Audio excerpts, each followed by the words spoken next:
Hi, and welcome back to Reading for Fluency. We are going to finish the book today. We're on chapter 50, the last chapter, the part 3, the ending.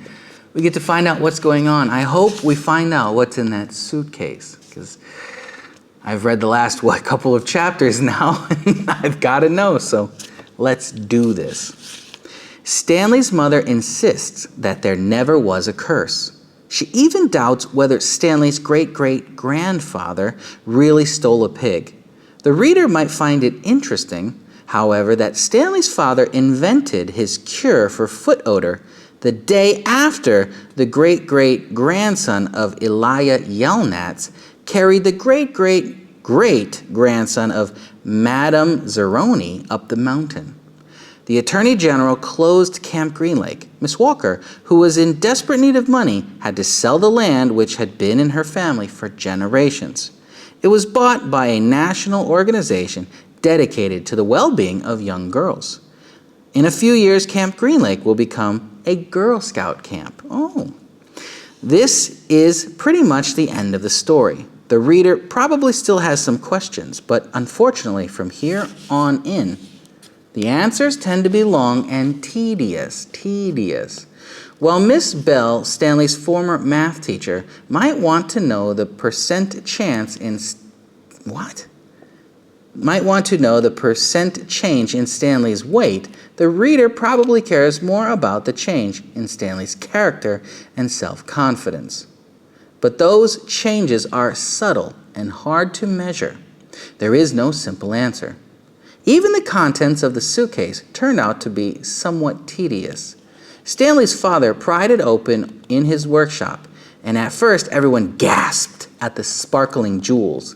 Stanley thought he and Hector had become millionaires, but the jewels were of poor quality, worth no more than $20,000. That's quite a bit of money, right? $20,000 would be awesome. Underneath the jewels was a stack of papers that had once belonged to the first Stanley Yelnats. These consisted of stock certificates, deeds of trust, and promissory notes. Ooh, they're loaded now.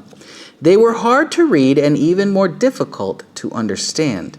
Miss Marengo's law firm spent more than 2 months going through all of the papers. They turned out to be a lot more valuable than the jewels. After legal fees and taxes, Stanley and Zero each received less than $1 million. Nice! But not a lot less.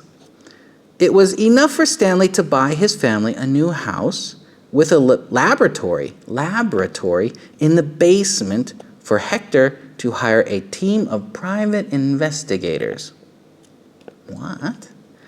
But it would be boring to go through all the tedious details of all the changes in their lives. Instead, the reader will be presented with one last scene, which took place almost a year and a half after Stanley and Hector left Camp Green Lake.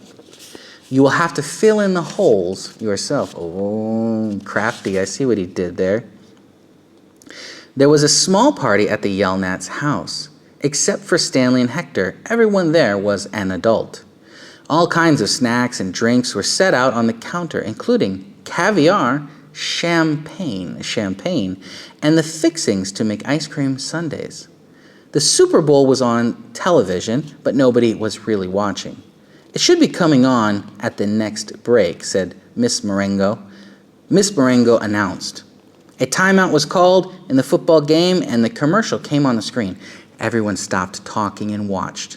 The commercial showed a baseball game. Amid a cloud of dust, Clyde Livingston slid into home plate as the catcher caught the ball and tried to tag him out. "Safe!" shouted the umpire, as he signaled with his arms. The people at Stanley's house cheered as if the run really counted.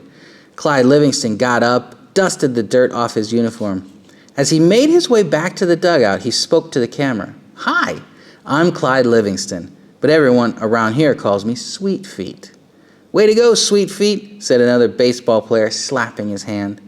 Besides being on the television screen, Clyde Livingston was also sitting on the couch next to Stanley. Oh, cool. But my feet weren't always sweet, the television Clyde Livingston said as he sat down on the dugout bench. They used to smell so bad that nobody would sit near me in the dugout. They really did stink, said the woman sitting on the couch on the other side of Clyde. She held her nose with one hand and fanned the air with the other. Clyde shushed her. Shh. Then a teammate told me about sploosh. Oh, snap, sploosh, said the television Clyde. He pulled a can of sploosh out from under the dugout bench and held it up for everyone to see. I just spray a little on each foot every morning, and now I really do have sweet feet. Plus, I like the tingle. Sploosh, said a voice. Treat your feet. That word still makes me laugh. Sploosh, a treat for your feet.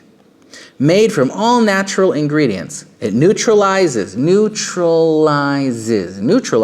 odor-causing fungi, and bacteria. Plus, you'll like the tingle. Everyone at the party clapped their hands. He wasn't lying, said the woman who sat next to Clyde. I couldn't even be in the same room with his socks. The other people at the party laughed. The woman continued, I'm not joking, it was so bad. You've made your point, said Clyde, covering her mouth with his hand. He looked back at Stanley. Will you do me a favor, Stanley? Stanley raised and lowered his left shoulder. He still did that one weird thing, eh? I'm going to get more caviar, said Clyde. Keep your hand over my wife's mouth. He patted Stanley on the shoulder as he rose from the couch. Stanley looked uncertainly at his hand, then at Clyde Livingston's wife. She winked at him.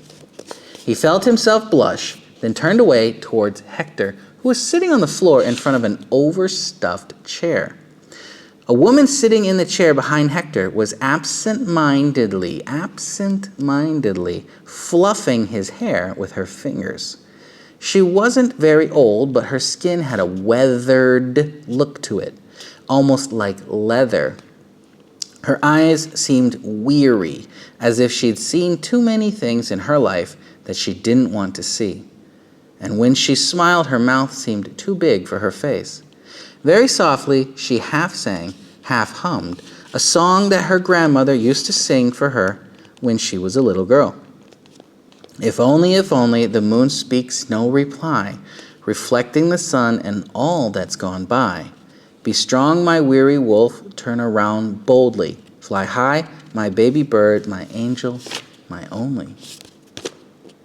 Who is that? Was that his mom? I bet you that was Hector's mom.